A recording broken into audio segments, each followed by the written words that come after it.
Joy is the sign of a real treasure.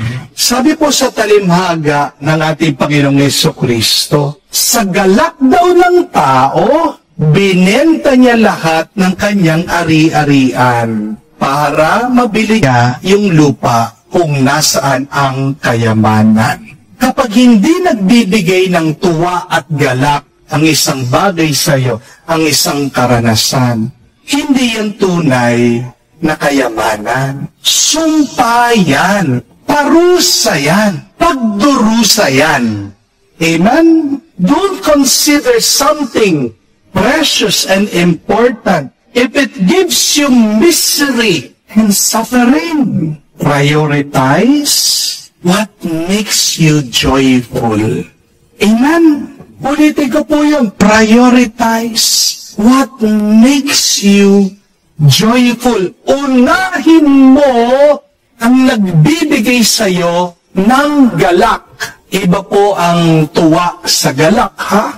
Dahil ang tuwa nawawala. Ang galak nananatili.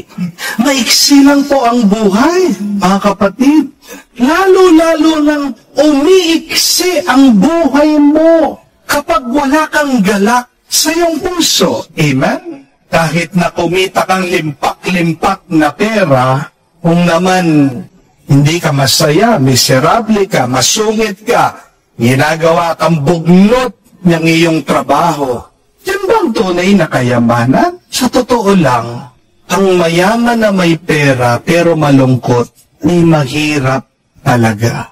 Remember that. If you are rich in money and yet you do not have any joy, you are actually poor.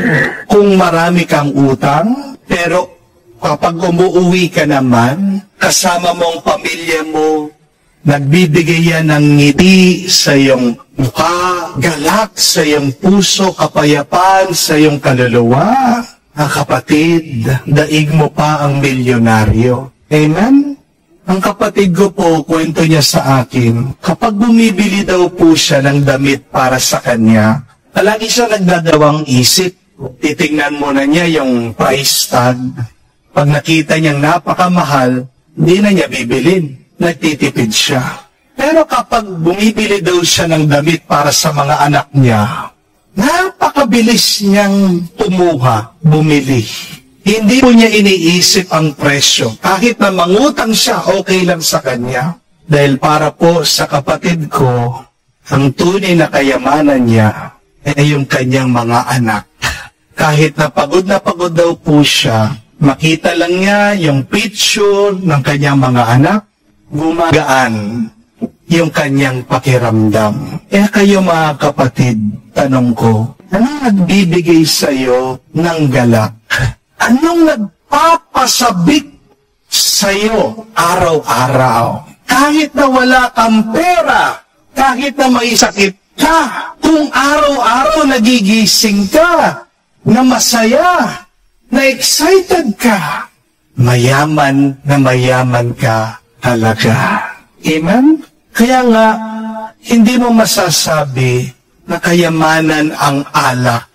Kasi maaaring ang iba sa inyo pinapasaya ng alak. Pero panandalian lang yan. Pagkatapos mong uminom, sasakit na ang ulo mo. Kinaumagahan, ang iba pa nga sa inyo, hirap na hirap sa pagdudumi. Kapag umuwi ka pang lasing, nakikipag-away ka sa iyong asawa, pati mga anak mo, nag-aaway na kayo. Kayamanan ba ang alak mo? Kapag sinisira mo ang iyong katawan, hindi yan kayamanan. Lason yan. Amen? Alam ko din po ang iba sa inyo, ang tingin sa pera ay kayamanan. Opo, kapag may pera ka, mabibili mo ang iyong gusto. Pero ang tanong ko, palagi ka bang pinapasaya ng pera mo? Aminin niyo, di po ba? Pag merong kang pera, kulang pa. Magrereklamo ka. Kapag wala kang pera, nag-aalala ka. Tingnan niyo na po, hindi tunay na kayamanan ang pera dahil hindi ka naman talaga palaging pinasasaya. isa sa mga pinakakayamanan sana natin dito sa mundo ay ang Diyos. Dahil ang Diyos lang ang magkakalob sa iyo, hindi lang ng iyong kailangan, kundi sobra-sobra pa sa iyong hinahanap at hinihingi sa Kanya. Kung paano tayo hinanap ng Diyos, sana tayo din masabik tayo at masayang hanapin natin ang Diyos sa ating buhay. Remember that when God becomes your treasure, even in your problems, your sacrifices, they will become your joy. Tandaan niyo po mga kapatid, ang tunay na kayamanan ay nakatago. Ito po ay may mahalagang kapalit. At magbibigay ito sa iyo ng tunay na tuwa at galak.